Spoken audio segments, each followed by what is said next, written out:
Hi, I'm Rowena. My sister, my parents' golden girl, waited exactly 1 day after taking over the company and fired me. No explanation. No thank you. Just, your services are no longer needed. They all thought I'd just walk away. But there was one tiny detail they forgot, one clause buried deep in the paperwork they never thought I'd remember. Now they're the ones losing everything. And the worst part? They still don't know it was me who pulled the first thread. Before we dive in, what time are you listening to this and where from? Drop it in the comments below. I was expecting a quarterly meeting. Nothing fancy, just another Monday morning, another agenda to review. My heels echoed through the marbled hallway of our company's headquarters in Houston, the place I'd practically lived in for over a decade. The receptionist gave me a strange, tight-lipped smile. I nodded politely and pushed open the glass doors to the conference room. That's when I saw the balloons. Not just any balloons, gold and white ones arranged in a dazzling arch. Bouquets of lilies sat on the table, my mother's favorite. A small table near the wall offered cupcakes and champagne. Someone had even printed a banner, celebrating new leadership. My heart gave a confused jolt. I took a step in. The whole board was seated already. My parents, our general counsel, the CFO, our marketing director. Faces turned toward me. Some looked excited. A few looked down. And then I saw her, Celine, my older sister.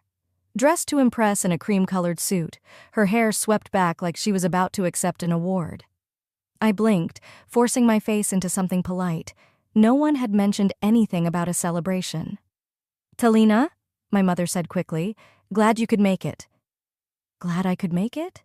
I had scheduled this meeting. Then Dad stood up. "Today marks a pivotal moment in our family company's legacy. We are proud to announce the transition of leadership. Celine will be taking over as CEO, effective immediately." Applause, the room filled with clapping. I stood still, frozen somewhere between shock and shame. I hadn't been told. Not a whisper, not a memo. Celine smiled like she was bathing in the spotlight. I didn't clap. I couldn't. My hand stayed limp by my side as I locked eyes with her, searching, hoping for a trace of explanation. But she turned toward the board, already moving on. "I believe it's time to streamline leadership and position the company for the future," she said smoothly, her voice full of calculated charm. And in that spirit, I didn't even hear the next line clearly. The HR director, Melissa, walked toward me, paper in hand. My name on it, termination. My breath hitched. My eyes darted to our parents. They looked everywhere but at me. Celine stepped closer and murmured, "It's not personal, Talina. You've outlived your role." Not personal? I signed the incorporation papers with Dad the week I turned 25. I was the one who canceled my wedding to pull the company out of a cash flow crisis. I had skipped birthdays, anniversaries, even Grandma's funeral, because there was always a fire to put out. And now I was being told I'd outlived my role? I clenched the folder Melissa handed me, already knowing what it contained.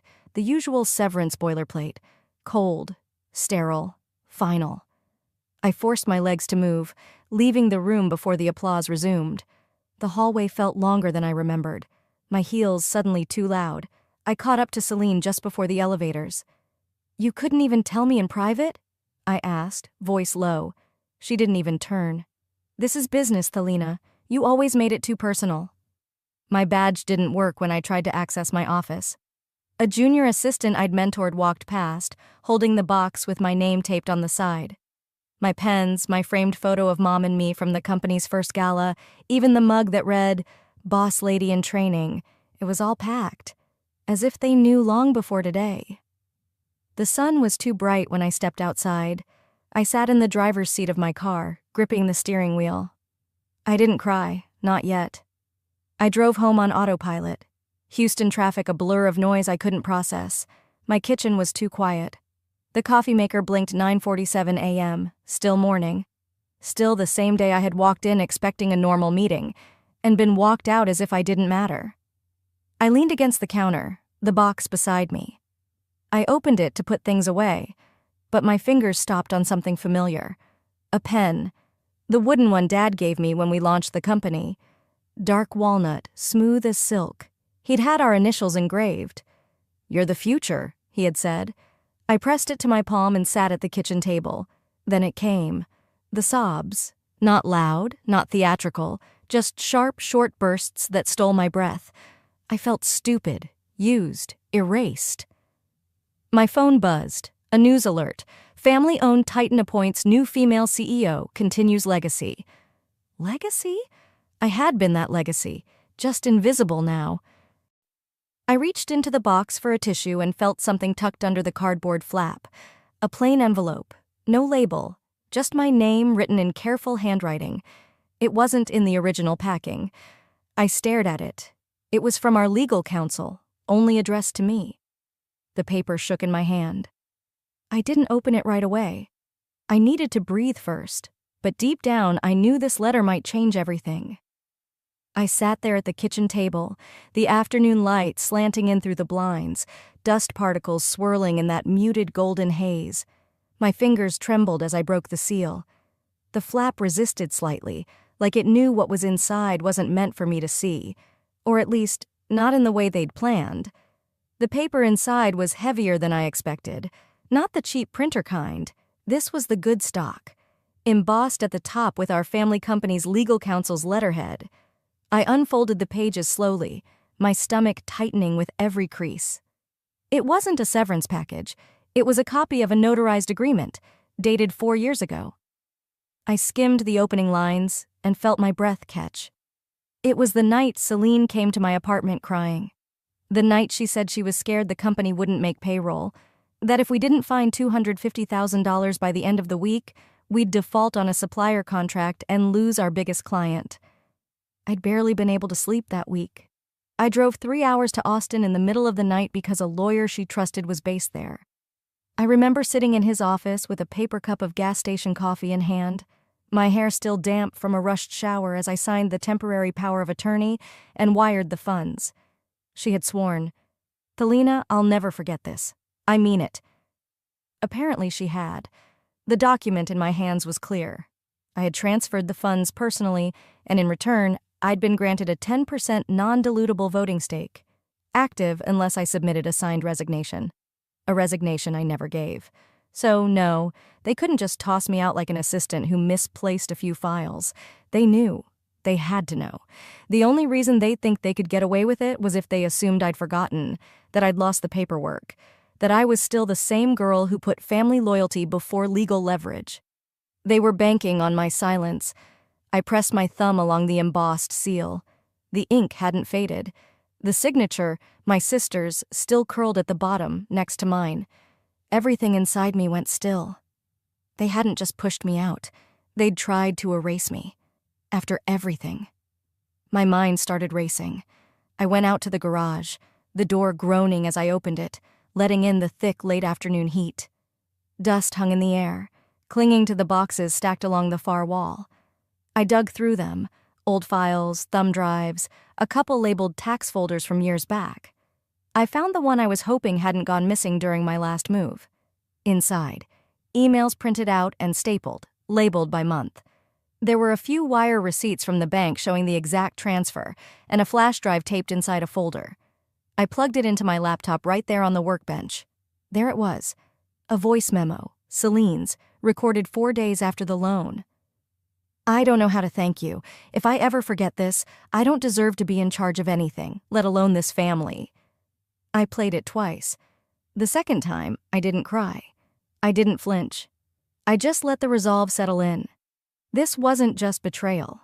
It was a full rewrite of history, and I'd been too trusting to see it coming. Back inside, I gathered my laptop, the letter, and a few key documents. I packed them neatly into my leather tote, one of the few gifts Dad had given me that wasn't handed down from my mother's closet. I didn't want to be at home anymore. I needed a place to think. I drove down the road and stopped at a quiet coffee shop tucked between a bookstore and an insurance office. The kind of place where no one really asks questions if you stay too long. I ordered a plain iced tea, found a table by the window, and opened my laptop. For the next hour, I combed through every email I had archived. I pulled up payroll reports I'd signed, marketing plans with my comments on them, and financial breakdowns I'd personally assembled during the 2020 downturn. I saved screenshots, labeled folders, bookmarked everything.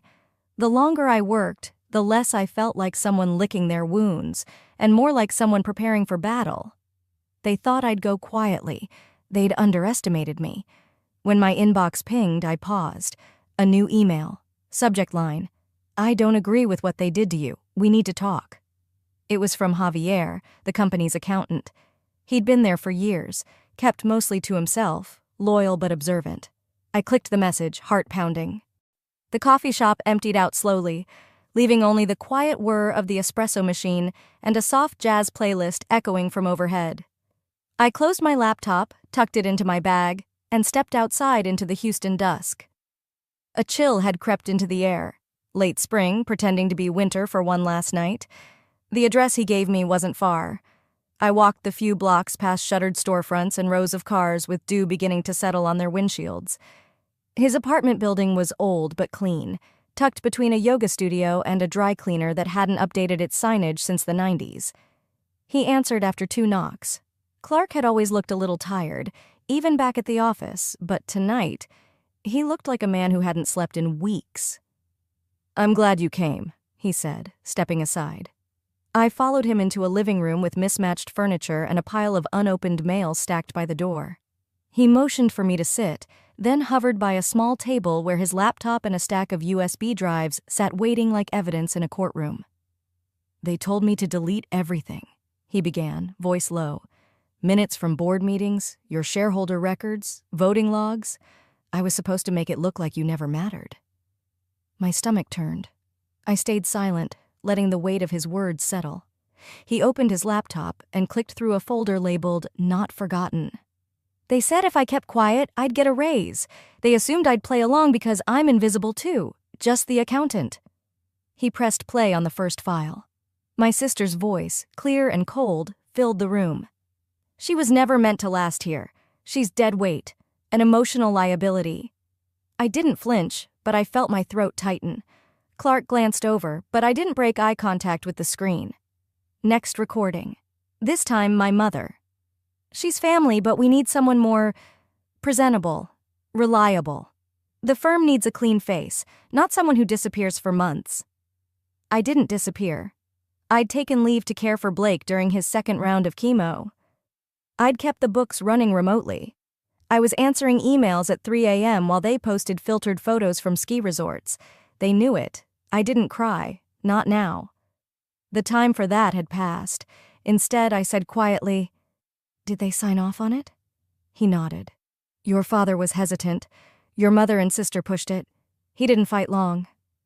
I stood and paced the room, each step measured. "And you still have the originals?" "I kept everything. Out of guilt and fear." "I'm not here to punish you, Clark. I'm here to correct what they buried." He handed me the USB drives. "There's one more thing. The retreat. The one you skipped. That's when it started. They used your absence to argue you were disengaged." A memory flickered, me spooning broth into Blake's mouth while his body rejected another treatment. I remembered ignoring texts about mandatory team bonding and watching those same colleagues toast champagne in matching bathrobes on social media. When I returned, half my projects were reassigned. No explanation, no welcome back, just smiles that didn't reach their eyes. Back in the present, I turned toward Clark. "You've done enough. Thank you." He nodded, eyes downcast. "I'll deny it if they come for me." "You won't have to. I'm not going through the courts. Yet." Back at my place, I poured a glass of water and sat by the kitchen island, the same one where I'd once signed loan forms to save this family. I pulled out my old encrypted drive, copied over the files, and labeled the folder Phoenix. I opened my LinkedIn account. It had been dormant for years, another sacrifice I'd made to appear loyal. Within minutes of reactivation, notifications poured in, but one message froze me mid-sip. "Hey, stranger," it read. "Still got that spark? I may have a proposition." The message sat open on my screen, and for a few seconds, I just stared at it. Lyle Parkson. I hadn't heard his name in years, not since he left our firm with nothing more than a nod and a tight smile. He'd been my mentor once, Maybe the only one who genuinely saw me for more than the younger daughter in a family business. The email read, "I always knew who the real architect behind those contracts was. Let's build something that's yours this time. Name on the door, full seat at the table. Come talk." 2 days later, I found myself standing in front of a sleek glass building in the heart of downtown, sunlight gleaming off its mirrored windows. The lobby smelled like cedar and fresh ground espresso, nothing like the stale carpet and ego of my family's office. I glanced at my reflection as I walked through the automatic doors. I didn't look broken anymore. I looked like someone who had remembered her own worth. Lyle greeted me in the open concept workspace with a hug that lingered just a second longer than necessary. "There she is," he said, grinning.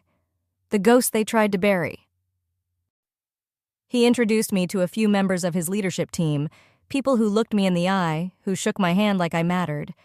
He walked me to a glass-walled conference room and slid a folder across the table. "Partner track," he said plainly. "No back rooms, no backstabbing, but I know you've got unfinished business. We can wait, not forever, but for now." I didn't touch the folder. Not yet. That evening, back in my apartment, I opened the accountant's files again. One in particular caught my eye, labeled bridgegrant_terms_signed.pdf. I remembered the deal vaguely. It was a fast-tracked funding injection, done under pressure. I'd heard about it at the tail end, too late to weigh in. The file loaded slowly. My stomach knotted as I scrolled down and saw it. My signature at the bottom of the document. Only, I'd never signed that page. Not then, not ever. I pulled out an old notebook where I'd scribbled a packing list a few months back and compared the handwriting. The curves, the slant. It was close, but not mine. Callista. She'd signed it using my name, without my knowledge. It wasn't even a good forgery. She didn't know I looped my lowercase g differently. Sloppy, entitled. She must have thought I'd never check. I leaned back, the laptop humming quietly on my coffee table. My father once told me business was about trust, that, in this family, your word is your bond. I wonder what he'd say now, after letting Callista bond my name to something I never approved. My thoughts took me back to that awful boardroom day. I remembered Callista's polished speech, the scripted smiles, the projections I didn't recognize. She'd wielded charts I'd never contributed to, citing decisions I hadn't seen, and now I knew why. That forged signature had given her control she'd never earned, and I had been played like a pawn. Still, I didn't scream. I didn't cry. Instead, I went to the printer and watched the pages slide out, physical proof of their fraud. I tucked the forged contract into a plain envelope and wrote in neat black ink, "To the Office of Business Ethics, State of California." This wasn't just about revenge anymore. It was about setting fire to the lie they'd built and standing in the smoke with my head held high. I sealed the envelope and stood still in my living room for a moment, letting the silence wrap around me like armor. Then I whispered, "They want someone more presentable? Let's see how they look in front of investors." I walked back to my laptop, opened LinkedIn, and hit reactivate. The screen refreshed. Pings started flowing in, welcomes, old colleagues, recruiters. But one name stopped me cold. Lyle again. Not the professional message this time. Just, "Hey stranger, still got that spark? I may have a proposition." The county clerk barely looked up as she slid the stamped document back across the counter to me. "All filed," she said, tapping the seal. "Effective immediately." I slipped it into my leather folio, nodded politely, and turned to leave. Behind me, her voice cut through the silence of the marble-floored hallway. "You're sure this won't stir things up?" I didn't turn around. "Oh, I'm counting on it." By the time I stepped into the parking lot, the morning haze had burned off. Sunlight spilled across the asphalt like nothing was wrong with the world. But I felt it. A shift. Quiet but permanent. Like something inside me had finally locked into place. Back home, I kicked off my shoes, made myself a black coffee, and opened my laptop. The desktop was a minefield of folders I hadn't looked through in years. Receipts, scanned contracts, forgotten backups from the cloud. I clicked on one named momphonesync_2019 without thinking. I almost deleted it. But something made me open the logs first. Scrolling through, I found it. A call saved by accident, synced when I was still on the family plan and helping Mom set up her new iPhone. The file was short, just under 2 minutes. The date made my stomach twist. 3 days before the board vote that ousted me. I hit play. Callista's voice crackled to life on speaker. "Rowena's smart, yeah, but she's soft. Too loyal to fight me on anything." The line paused. Maybe whoever was on the other end laughed or nodded. Then Callista added, "That's why I win. Mom and Dad know it. She still thinks loyalty gets you somewhere." I stopped breathing. The words hit harder than I expected. There wasn't rage, not at first. Just the kind of ache that makes your limbs feel heavy. The kind that hollows out your ribs. She'd said it so casually, like it wasn't even cruel, just true. I sat there for a long moment, the cursor blinking in the corner of the screen like it was waiting on me to do something. I whispered, "This isn't me." I almost deleted it, but instead I clicked save. I created a new folder. Named it Contingency for Exposure. Then I dragged the audio file inside and closed the window. I stood, stretched, and walked to the kitchen to refill my mug. My hands were steady now. By the time I sat back down, I had made up my mind. I logged into the family trust system, the one I still had legacy access to, thanks to a long-forgotten clause my sister never bothered to revoke. I navigated to the power of attorney settings and uploaded the new revocation order. Legal, stamped, and signed that morning. The moment I clicked confirm, her authority to act on my behalf vanished.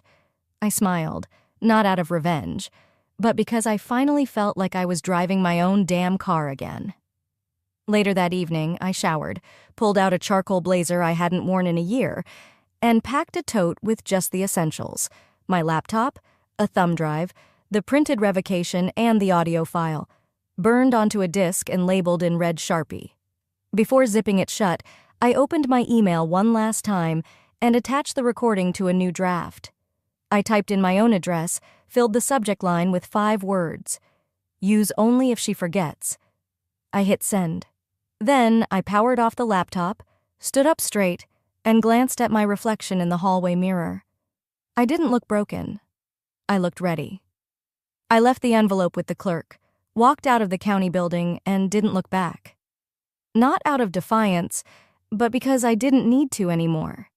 That part of me, the one who always glanced over her shoulder, hoping to be acknowledged, hoping to be chosen, she was gone.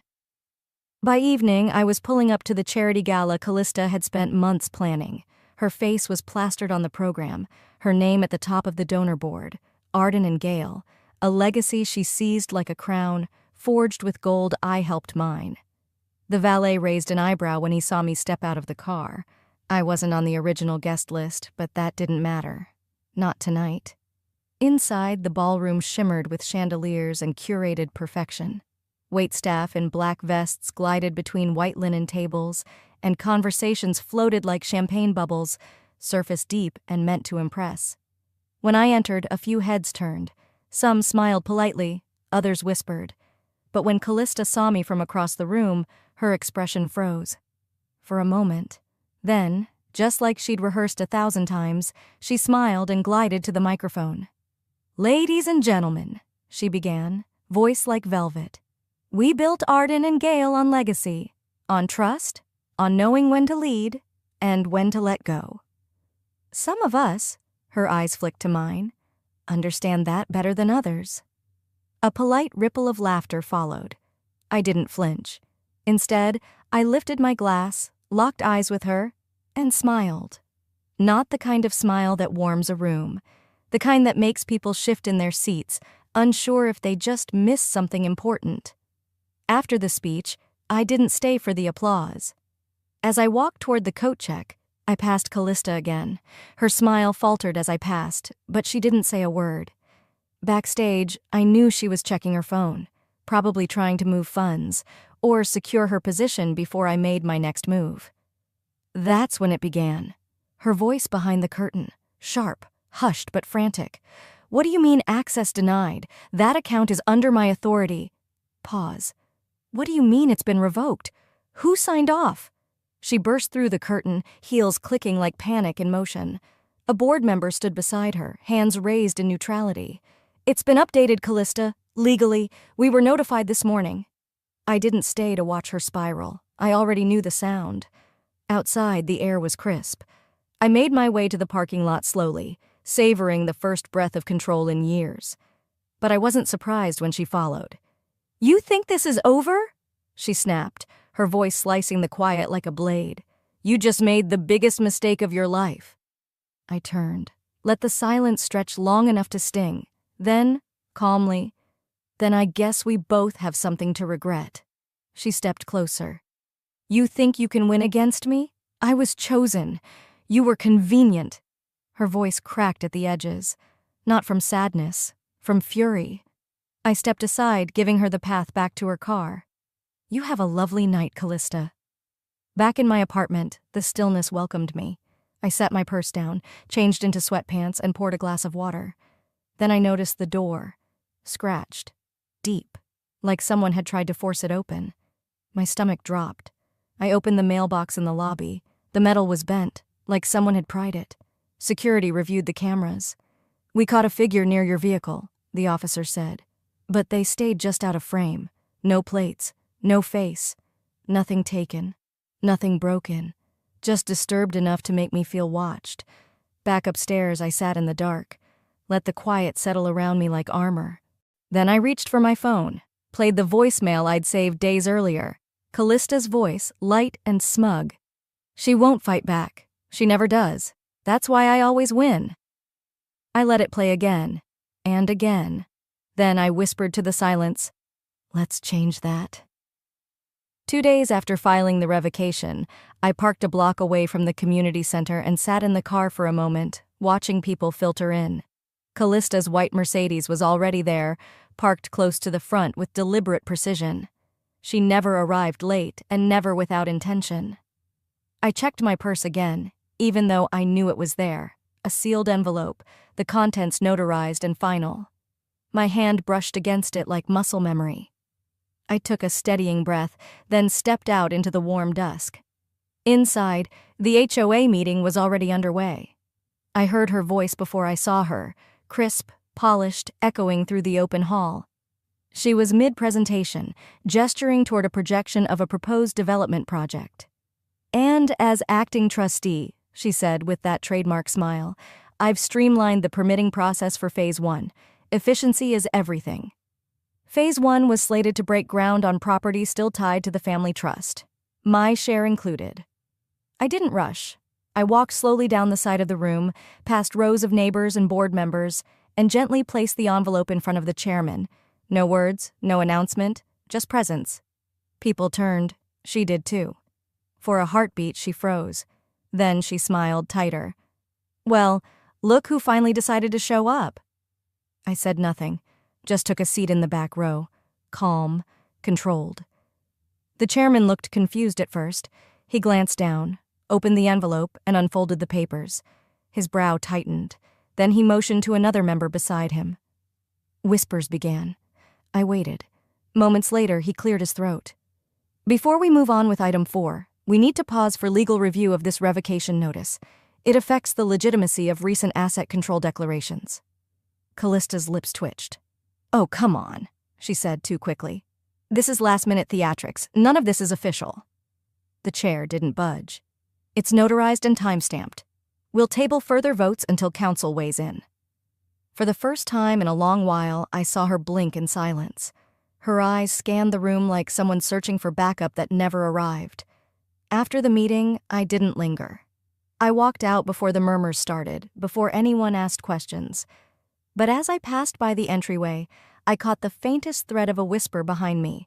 Someone said, "I thought she was gone for good." I kept walking.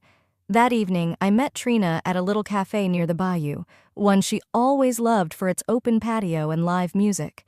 She'd already claimed a table near the back, nursing a coffee and scanning her tablet. "You were subtle today," she said as I sat down, "but surgical." I smiled faintly. "Surgical's the only kind that leaves a scar." She tapped her tablet. "The story's there, Rowena. The shady transfers, the silent ouster, the forged signatures. You've got enough to make people question everything they think they know about your sister. I haven't decided if I want this to be public, I said carefully. Trina looked at me for a long moment. You helped me once when no one else would. I wouldn't be in this job without you, so I won't push. But I'll be ready when you are. I glanced out toward the street. People love a Phoenix story, don't they? They love the fire more. I didn't commit to anything, but I didn't stop her either. On the drive home, a song came on the radio. Fleetwood Mac, Landslide. Mom used to play it on repeat while cleaning the kitchen on Sundays. I could almost smell lemon polish and hear the dishwasher clattering. Her voice echoed in my head. Let her shine, Rowie. It's her turn. I spoke into the quiet cabin of my car. It was never a turn, Mom. It was a sentence. I pulled into my driveway just as the last note faded. Inside, I dropped my purse on the hall bench and took a moment to stand still. No noise, no rush, just breath. Then I walked to the drawer at the end of the hallway, the one I hadn't touched since before the restructuring.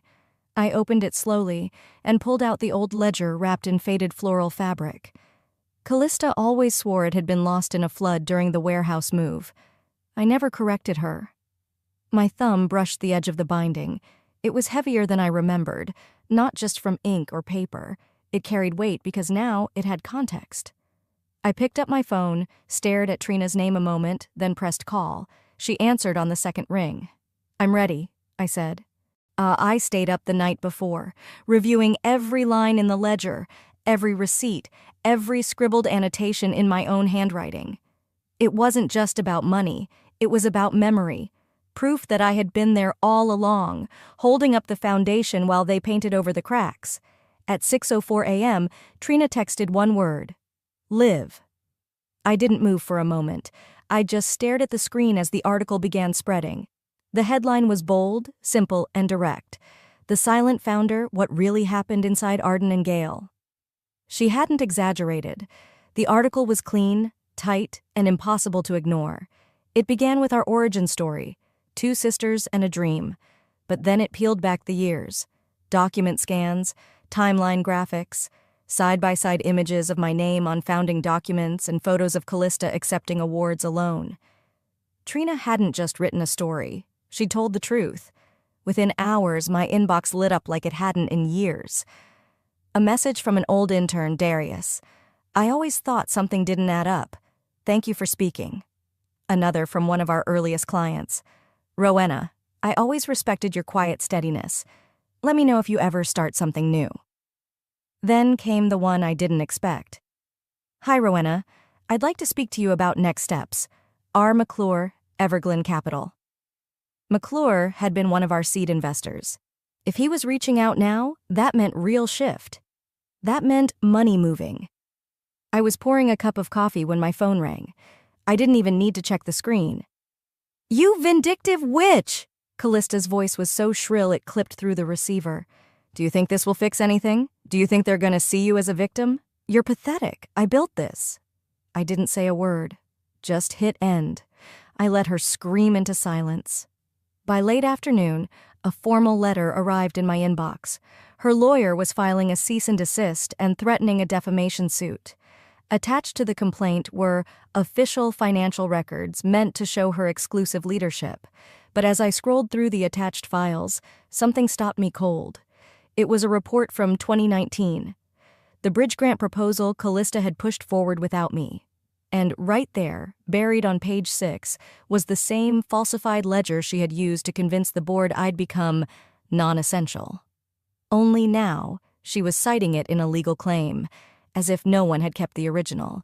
She didn't know I had. That evening, I met Mr. Lang, my attorney, in his small but tidy office. He didn't waste time with pleasantries. I take it this is urgent? He asked, closing his office door behind me.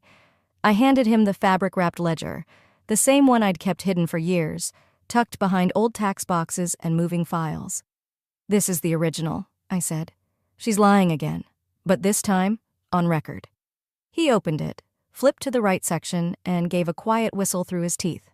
Well, this just turned into perjury. He looked up, eyes sharp now. We're not on defense anymore.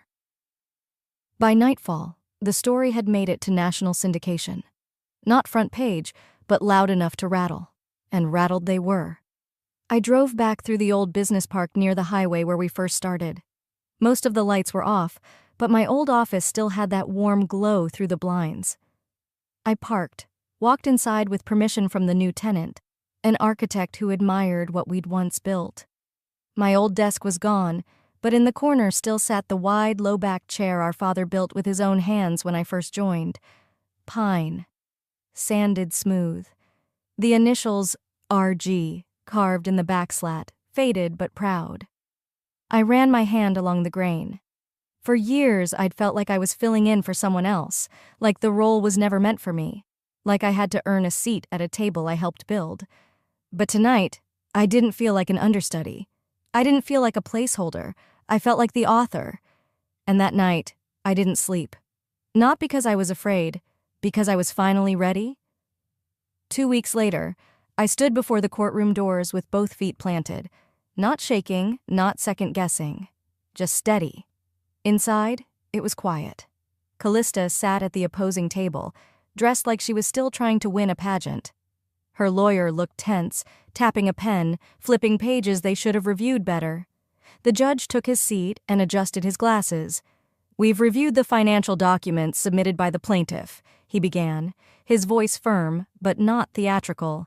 "There are discrepancies between the version submitted by Miss Callista Gale and the original ledger obtained by the defense." He looked directly at her. "Submitting forged financial records to this court is not just an error, it is a criminal offense." The room didn't gasp, it just went still. Callista didn't speak. Her jaw locked in place, eyes wide, but she didn't look at me. She looked at the judge like he'd spoken a language she'd never been forced to learn before. Consequence. Her lawyer leaned in, whispering frantically, but she shook her head, like someone refusing to believe gravity. The judge continued.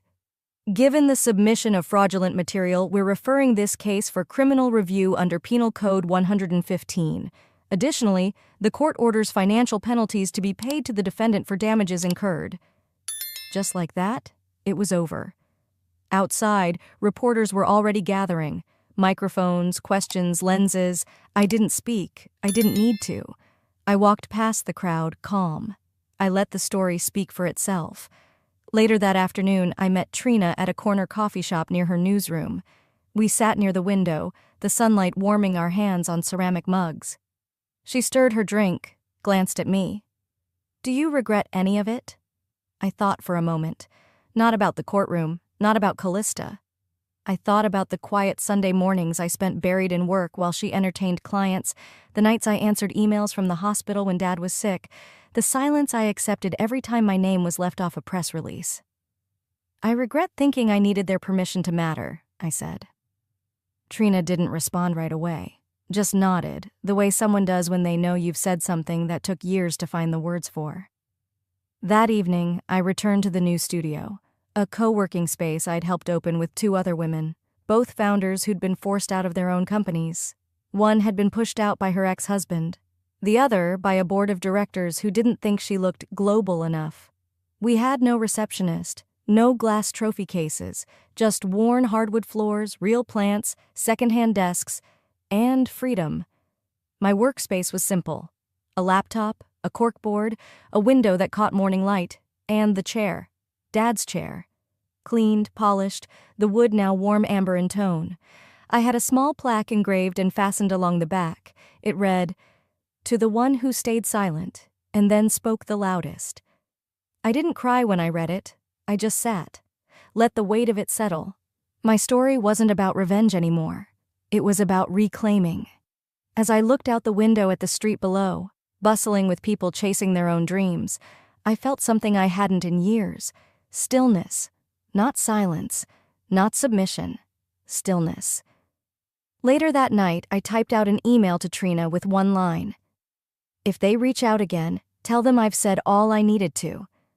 And then I recorded a voice note for myself, something I could return to if ever I forgot. Sometimes justice doesn't roar. It shows up quietly, in a courtroom, in an old chair, or in a new beginning. I sat back, let the words echo, And then I asked myself aloud, not needing an answer. Have you ever had to walk away from the very thing you built, just to save yourself?